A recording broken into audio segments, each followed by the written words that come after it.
तर मित्रांनो, आजच्या व्हिडिओमध्ये आपण FCRA अमेंडमेंट बिल 2026 नेमकं काय आहे, सरकारला कोणते नवीन अधिकार मिळणार आहेत, सरकार यामागे कोणती कारणे देत आहे, विरोधक आणि तज्ञ याला का विरोध करत आहेत आणि सामान्य नागरिकांनी या संपूर्ण वादाकडे कसं पाहायला हवं, हे सर्व सोप्या भाषेत समजून घेणार आहोत. माझी एकच विनंती तुम्हाला आहे की प्लीज तुम्ही हा व्हिडिओ मित्रांनो शेवटपर्यंत बघा आणि व्हिडिओ आवडल्यास आपल्या व्हिडिओला प्लीज लाईक करा, चॅनलला सबस्क्राईब करा. तर मित्रांनो, सर्वात आधी समजून घेऊया FCRA म्हणजे काय. तर FCRA म्हणजे फॉरेन कॉन्ट्रीब्युशन रेग्युलेशन ऍक्ट. हा कायदा भारतातील अशा संस्था, NGO, ट्रस्ट आणि सामाजिक संघटनांवर लागू होतो ज्या परदेशातून आर्थिक मदत किंवा देणगी स्वीकारतात. या कायद्याचा उद्देश असा आहे की परदेशातून येणारा पैसा भारताच्या राजकारणावर, राष्ट्रीय सुरक्षेवर किंवा सार्वजनिक हितावर चुकीचा परिणाम करू नये. आता सरकारने FCRA अमेंडमेंट बिल 2026 मध्ये एक महत्त्वाची तरतूद प्रस्तावित केली आहे. त्यानुसार जर एखाद्या संस्थेचं FCRA रजिस्ट्रेशन रद्द झालं, त्यांचं नूतनीकरण झालं नाही किंवा संस्थेने स्वतःहून FCRA सोडलं, तर त्या संस्थेने फॉरेन फंडिंग वापरून तयार केलेल्या मालमत्तेवर सरकारने नियुक्त केलेली डिझिग्नेटेड ऑथॉरिटी नियंत्रण मिळवू शकते. इथे एक गोष्ट लक्षात घेणं खूप महत्त्वाचं आहे. या विधेयकात प्रत्येक NGO ची संपूर्ण मालमत्ता सरकारने लगेच जप्त करेल असं कुठेही म्हटलेलं नाही. चर्चा मुख्यतः त्या मालमत्तेबद्दल आहे जी फॉरेन कॉन्ट्रीब्युशन वापरून तयार करण्यात आलेली आहे.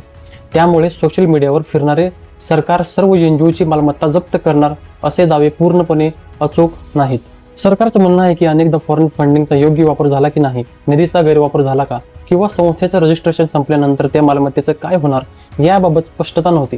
सरकारच्या मते यामुळे ट्रान्सपरन्सी, अकाउंटेबिलिटी आणि राष्ट्रीय सुरक्षेला बळ मिळेल. पण या विधेयकाला विरोध तितकाच तीव्र आहे.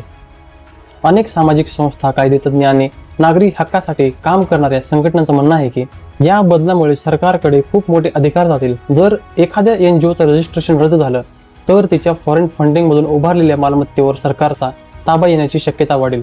त्यामुळे स्वतंत्रपणे काम करणाऱ्या संस्थांवरती दबाव निर्माण होऊ शकतो अशी त्यांची भीती आहे. तर याचबरोबर टीकाकार असं म्हणतात की समाजासाठी अनेक वर्ष काम केलेल्या संस्थांच्या मालमत्तेबाबत अधिक स्पष्ट आणि स्वतंत्र कायदेशीर प्रक्रिया असायला हवी, अन्यथा भविष्यात या अधिकारांचा चुकीचा वापर होण्याची शक्यता नाकारता येत नाही. मात्र सरकार या सर्व आरोपाकडे नाकारत आहे. सरकारचं म्हणणं आहे की हा कायदा कोणत्याही प्रामाणिक NGO विरोधात नाही. जे नियमांचं पालन करतील त्यांना कोणतीही अडचण येणार नाही. हा बदल फक्त फॉरेन फंडिंगचा योग्य वापर सुनिश्चित करण्यासाठी आणि नियमांचं उल्लंघन करणाऱ्या संस्थांवर कारवाई करण्यासाठी आहे. प्रत्यक्षात सामान्य नागरिकांच्या दैनंदिन आयुष्यावर याचा तात्काळ परिणाम होणार नाही.